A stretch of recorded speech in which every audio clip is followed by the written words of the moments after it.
Bienvenidos y bienvenidas a nuestra microentrevista. Esta es la cuarta emisión que tenemos y tengo el enorme gusto de estar con la doctora Rosaura Ruiz, que es bióloga, fue secretaria de Educación aquí en la Ciudad de México. Rosaura, ¿cómo estás? Hola, Renata. Gracias. Mucho gusto.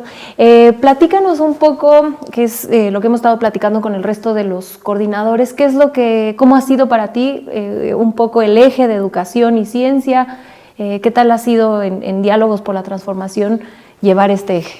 Mira, es un tema fundamental para el país, por supuesto para mí también, y yo creo que de alguna manera este movimiento lo empezamos hace muchos años. La defensa de la educación pública, la defensa de la gratuidad de la educación, de la obligatoriedad de la educación es algo que, por ejemplo, Claudia ha defendido desde hace mucho tiempo, desde muy jovencita, ¿no? Entonces, para mí, hablar con la comunidad es algo natural, es algo que he hecho toda mi vida. Y me encanta porque además somos en general los académicos de todos los niveles escolares, gente crítica, pero también propositivos, ¿me entiendes? Y entonces estoy muy contenta de este papel que me ha dado Claudia Sheinbaum. Y si nos pudieras contar un poco cuáles son las demandas específicas que has recogido por parte de maestros, académicos, científicos, qué es lo que hace falta para profundizar. Mira, naturalmente hace falta mucho porque era un área totalmente abandonada por los gobiernos anteriores y entonces se ha hecho bastante, pero falta todavía. ¿Y qué opinamos en general los y las académicas? Bueno, nos preocupa muchísimo, particularmente la educación media superior y la educación superior. Respecto a la educación superior, te puedo decir que los problemas que hemos discutido, la mayor parte de los que hemos participado, tiene que ver con la falta de lugares para los y las jóvenes.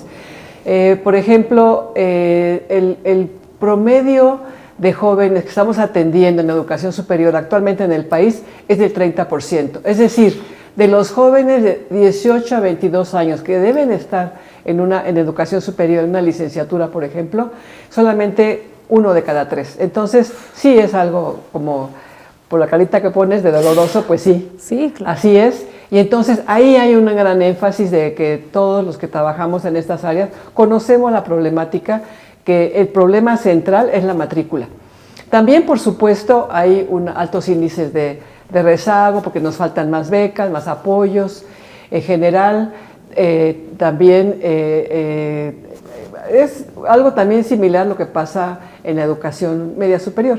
La educación media superior o bachillerato, como se dice, porque se conoce muy bien, es una etapa de la vida de los jóvenes, las jóvenes, en donde ellos van a aprender qué van a hacer en su vida, cómo van a orientarse después de la educación básica hacia el trabajo, pero también es una preparación propedéutica para hacer una licenciatura. Claro. Naturalmente quisiéramos, tanto la doctora Sheinbaum como yo, que la mayoría se vayan a hacer una carrera de educación superior, una licenciatura, y que sigan hasta el posgrado. Claro. Pero bueno, eso hay que lograrlo.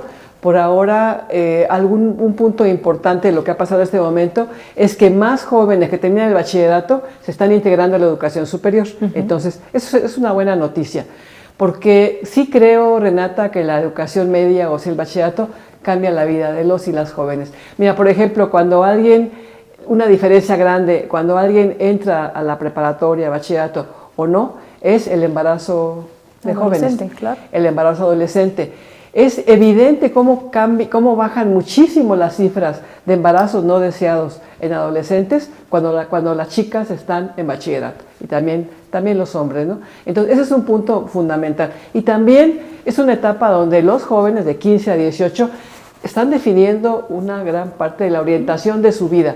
Ahí pueden tomar un camino que no queremos o un camino de un trabajo digno, de una educación media superior que puede terminar con una formación tecnológica o continuar con una formación universitaria, y es por eso tan importante este nivel de estudios, de 15 a 18 años. Por eso nos importa mucho. ¿Qué nos piden los profesores de este nivel particularmente? Mira, es un sistema muy disperso, con una cantidad de programas distintos unos de otros, como que los gobiernos han ido creando sin una programación, sin una planeación adecuada, bachilleratos de diferentes estilos. Entonces los estamos revisando y vemos, por ejemplo, te digo, es una demanda muy natural de los profesores, que no hay una nómina educativa. no hay una nómina, ¿me entiendes? Entonces, algunos tienen unas horas, los salarios son diversos, entonces, bueno, eso es una demanda natural. Claro. Pero también es importante decirlo, Claudia está preocupada por eso. Ella en la Ciudad de México hizo una nómina educativa, de manera que nuestras dos universidades que creamos, la Rosario Castellanos y la Universidad de la Salud, tienen ya una nómina. Y el bachillerato, que también es de la ciudad, el IEMS, el Instituto de Educación Media Superior, tiene una nómina educativa. ¿Me entiendes? Esa parte es importante y no la podemos ignorar.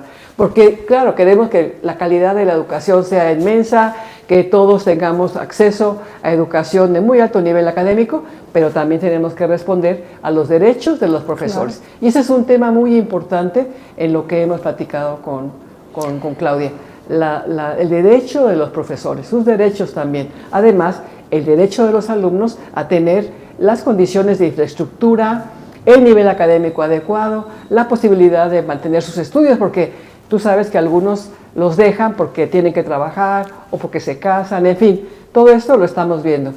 Es decir, un poco tratando de recapitular lo que nos explicas, el eje que tú llevas lo estás tratando de ver de manera más transversal, más allá de meramente la educación, sino cómo esto puede afectar a temas de desarrollo, en el caso de las mujeres que tienen embarazos adolescentes, en temas laborales, de derechos laborales con los profesores, pues, es decir, no es el nivel académico tiene que ver con muchos temas, ¿me entiendes? Y nosotros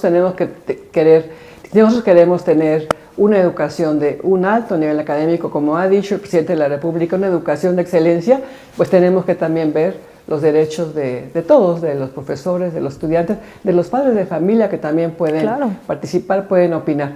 Pero otro tema central también en el caso de mi área, Renata, es la ciencia. Sí. La tecnología. Mira, ahí también, igual que en el caso de educación superior, donde creamos dos universidades con el gobierno de Claudia, tenemos una experiencia que le llamamos la red ECOS, que es la red de espacio común de educación superior de ciencia y tecnología. Es fundamental esa forma de trabajo. El país no tiene una fuerza muy grande en producción de conocimiento científico, tecnológico, humanístico. Entonces tenemos que fortalecerlo, pero al mismo tiempo colaborar entre todas las instituciones. Hay instituciones muy fuertes como la UNAM, como el Politécnico, como la Universidad de Guadalajara o la de Nuevo León. Hay muchas universidades que ya tienen un nivel internacional muy importante. Pero eso tiene que repercutir en el resto que ha tenido más problemas, que tiene más rezagos. Entonces, esa red que la iniciamos en la Ciudad de México, donde están todas las instituciones de educación superior e investigación juntas, teniendo proyectos que tienen que ver con la problemática local de la ciudad, o ya estamos trabajando también en programas de carácter nacional, es fundamental. Tiene que compartirse la infraestructura, reunirse los investigadores y hacer programas entre todos. Esa parte también es algo que Claudia ha apoyado y ha defendido muchísimo, ese tipo de trabajo en colaboración. Por ejemplo, la pandemia se atendió con este modelo, donde se unieron todos los institutos de salud, la UNAM, el Politécnico, todos los que tienen las carreras de medicina, que tienen un número importante de médicos y médicas, de enfermeros, etcétera, se reunieron y Claudia pudo dirigir de la mejor manera posible la pandemia gracias a la participación de los científicos, de los tecnólogos en el área de salud. Y esto es una experiencia que tiene que mantenerse y reflejarse en el nivel nacional también. Totalmente. Y por último, este sábado 3 de febrero hay un foro en la Universidad de Guadalajara al cual tú estás invitada, la doctora Sheinbaum está invitada. Un poco si nos pudieras platicar de qué va el foro y invitar a la gente. El rector de la Universidad de Guadalajara nos invitó a tener un diálogo. Y naturalmente no es solo con la gente de la Universidad de Guadalajara, sino también van a ir de otros estados cercanos, pero también pues, están invitados personas de todo el país.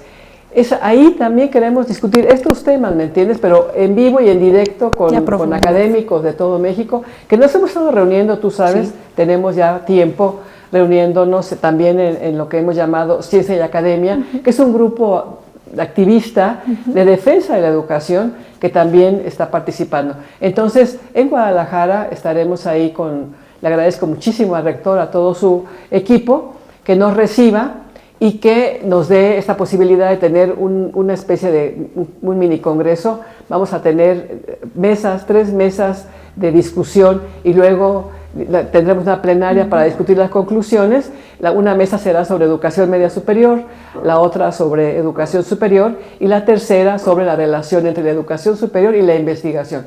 Porque tú lo sabes muy bien, Renata, las instituciones que son las principales productoras de nuevo conocimiento científico, tecnológico y humanístico son fundamentalmente las universidades, claro, los institutos tecnológicos, las universidades tecnológicas. Entonces queremos ahí revisar por una parte lo que te decía antes, cuáles son las políticas que se tienen que seguir para mejorar la educación superior, para lograr que muchos de estos jóvenes y jovencitas sigan con una carrera universitaria o tengan ya una formación para el trabajo, para la vida. También buscar fortalecer la matrícula, que crezca la matrícula en educación superior, que hagamos también un gran esfuerzo en ese sentido y por supuesto ver el avance de la ciencia y, como decía antes, en el modelo que creó Claudia. ¿Por qué? Porque ese modelo implicó que las políticas públicas se basaran en conocimiento. Cuando había un problema en la ciudad, te dije el ejemplo de la pandemia, pero te puedo dar el ejemplo de los microsismos, te puedo dar el ejemplo de la contaminación, que había que declarar la contingencia. Todo se hacía siempre también, no solo, pero también con la opinión de científicos y científicas que opinaran sobre estos temas. Es gente que dedica su vida al estudio de la contaminación o de la sismología o de la salud. Hay que tomarlos en cuenta. Por eso, mucho nuestro lema es la educación y la ciencia al centro de la transformación. Ese es nuestro lema, Renata. Pues es un placer escucharte y nos vemos el sábado. La gente que quiera seguir la transmisión lo pueden hacer por las redes de la UDG o por las redes de Sentido Común y nosotros nos vemos el próximo viernes con otra microentrevista con uno de los o las coordinadoras. No les voy a decir todavía quién es, nos vemos hasta el próximo viernes y ahí lo descubren. Un abrazo fuerte, Rosaura, muchas gracias. Gracias, Renata. Gracias.